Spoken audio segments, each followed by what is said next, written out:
Putin's health, anxieties, and routines are all laid bare by a Russian defector.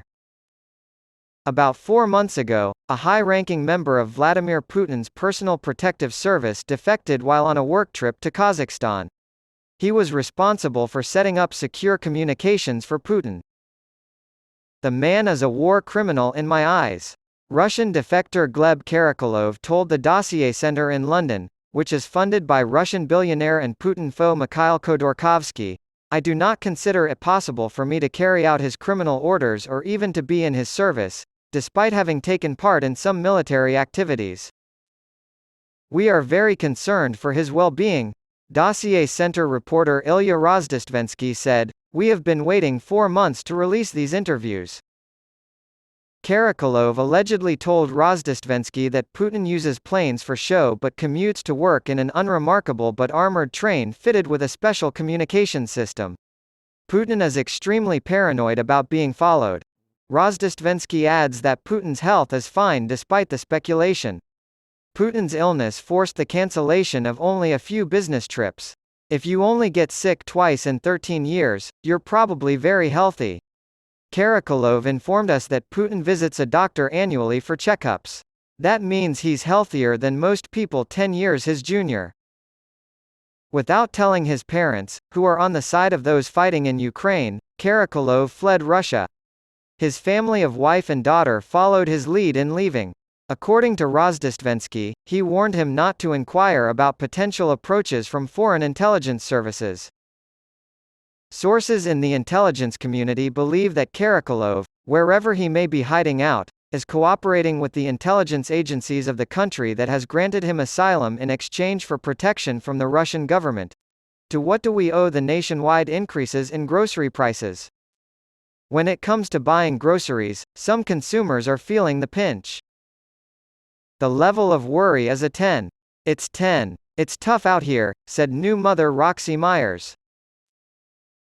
Due to inflation, consumers are paying 10.2% more for their weekly groceries than they did a year ago. Consider how much 1 gallon of milk costs.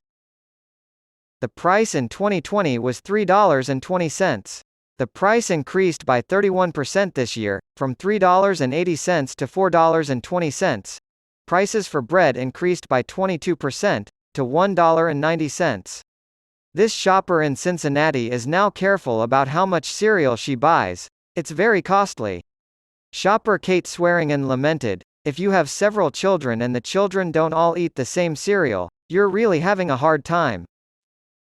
Shoppers already struggling with rising food costs will have even less money to spend on groceries thanks to cuts to emergency food stamps and SNAP benefits related to the pandemic. 32 states and the District of Columbia ended the program last month. "There are going to be a lot of days where I can't eat the things that I want, and I just gotta pick and choose now," Leon Purnell, a shopper, said, "but you know I'll make do the best I can." The average monthly payment will be reduced by $90. Roxy Myers, a new mother, is concerned about providing enough food for her 6 children. Myers expressed hope that this would not mean that he would have to go without eating because his children took precedence over him at mealtime. Some supermarkets have taken note of the trend toward budget-friendly eating among families. Tina Manton places orders for supplies at a grocery store in Ohio. "Prices have increased dramatically. So, as much of the store brand varieties as we can get," Manton said.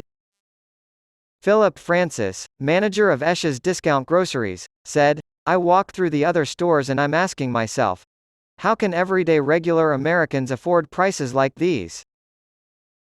Some people try to save money by shopping at salvage grocery stores, which sell food that is either near its expiration date or has packaging that has been damaged. And because of the rising cost of food, many people are turning to buy now, pay later services like Zip, which allow for installment payments at places like Walmart, Costco, and Target. It won't be useful for your everyday supplies. Associate finance professor at Texas State University William Chittenden warns that buy now, pay later plans may seem appealing today, but will be very, very painful 2 weeks from now when you have to buy groceries again and make that buy now, pay later payment from 2 weeks prior. There has been a rise in the number of people seeking aid from food banks and similar organizations across the country, including the Nashville Food Project.